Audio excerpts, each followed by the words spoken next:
Pozdrav svim ljubiteljima satova, moje ime je Strahinja Đorić, a vi gledate novi video na kanalu Sat na ruci. U današnjem videu pričamo o kolekciji satova koju posjeduje Dejan Stanković. Uživajte!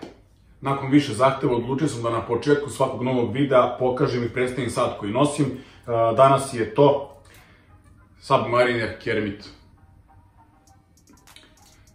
Najlepši Submariner sa zelenim bezelom, lepši od Hulka i od novog takozvanog Starbucksa i deo je kolekcije Belgrade Vintage Watchesa i sat nije na prodaju. Spomenuo sam Dejana Stankovića na početku u uvodu. Radi se o čoveku koji je imao neverovatno uspešnu evropsku karijeru, legenda je Crvene zvezde i legenda je Intera iz Milana sa kojim je osvojio Ligu šampiona. I tu čuvenu tripletu. Iako sam navijač Milana, skidam kapu za to deki.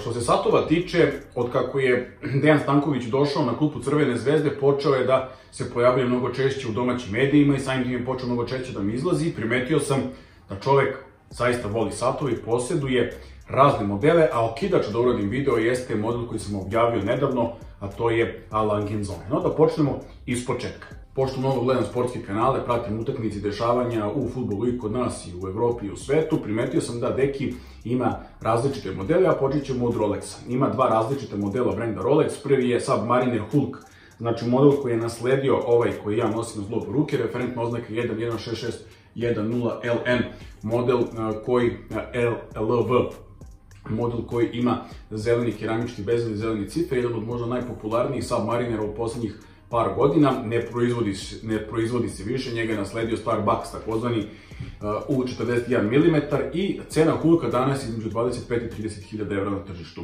Što se tiče drugog Rolexa u njegovoj kolekciji, dolazimo do modela koji je izuzetno specifičan i Daytona koja se ne viđa često. U pitanju je referenca 116515 LN, model koji se pravi u roza zlatu, 40 mm prečnik sa keramičkim bezelom i čokoladnom bojom cifera. Također možete da vidite da indeksi nisu klasični lumin indeksi, odnosno indeksi koji svetlo u mraku, već se radi o indeksima koji su urađeni kao arapski brojevi crne boje. Interesantan sat i deki ga nosi ne na Oyster Flexu, već ga nosi na kožnom kroko kajšu. Što znači da ovaj deki sat namenjuje isključivo za elegantne prilike i svaka čast na tome. Što se tiče još jednog Rolexa, imam interesantnu priču da vam ispričam, dok sam još radio u Triglavu na proceni štete, jednom mi je došao Marko Pantelić. Marko Pantelić je na zlobu svoje ruke imao 5712 Patek Nautilus i ja sam se naravno prvo slikao sa njim, pa sam slikao taj sat, propućao da pronađem fotografiju iz tog perioda, pošto je prošlo već 3 godine. I kada sam pričao sa Pantelom o njegovoj kolekciji satova, šta još ima u kolekciji, spomenuo mi je da ima jednu mnogo lepu Daytonu. I ispričao mi je anegdotu o toj Daytoni. Sada ne znam da li je to baš ova Daytona koju deki ima, ali slušajte sad ovo. Pantela mi je rekao da je deki dok je još igrao za Inter, pozvao njega, pošto su njih dvojica kumovi, pozvao je Pantelu u Milanu da gleda derbi između Intera i Milana, gradski derbi, jedan od najvećih na svetu. Nakon utakmice koja je prošla veoma dobro, znači da je sigurno Inter pobedio, deki je poveo Pantelu u obilazak grada i zajedno su se vratili u Rolexov butik i kupili isti sat. Pantela, koliko se ja sećam, rekao mi je da su kupili neku Daytonu sa dijamantskim indeksima. Ne mogu ni da nađem na internetu sliku da deki nosi taj sat, ali Pantela je bio baš direktno rekao da je to Daytona u zlatu sa indeksima i kupili su obojice isti sat da ih podsjeća na taj lep dan koji su proveli zajedno i na taj derbi koji su gledali, odnosno deki je odigrao. Taj sat, nažalost, ne možemo naći na internetu, tako da ako slučajno ovaj video dođe do dekija, neka potvrdi ovu priču i da, deki ovim putem pozivam da se pojavi na mom kanalu u vidu serijala Sat na ruci. Da on priča o svojim satima, da ne pričam ja mnogo. Drugi sat, odnosno treći sat koji deki ima i koji možda najčešće nosi, koji nosi na utakmicama, to možete da primetite od sada po buduće, deki nosi AP Royal Oak, čelični, referentne oznake 26320ST, model koji se pravi u 41 mm, hronograf sa belim ciferom i integrisanom naravno čeličnom narukvicom. Cena ovog modela na naslovnom tržištu je negdje oko 25.000 evra i ovo je možda taj Talija sat, pošto ga deki non stop nosi kada vodi svoju ekipu. Nijedan od ovih satova kao što su Hulk, kao što je Daytona, A. Lange&Söhne nećete vidjeti deki non stop utakmice, ovaj nosi, pa verovatno to stvarno predstavlja neki sat koji njemu donosi sreću. Četvrti sat u njegovoj kolekciji koji je, kažem, bio okidač da snimam ovaj video jeste A. Lange&Söhne Cats.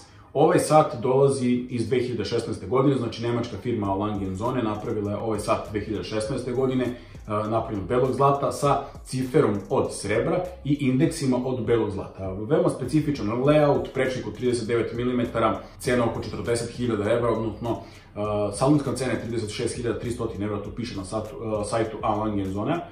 I ovo je jedna od najboljih kuća na svetu. Iako dolazi iz Nemačke, znači ne dolazi iz Švajcarske, iako dolazi iz Nemačke, oni se ubrajaju u sam vrh časničarske industrije. Imaju neverovatno lepu završnu obradu cifera, a ono što ih stavlja na sam vrh ove liste jeste završna obrada mehanizma. Neverovatna je, besprekorna je.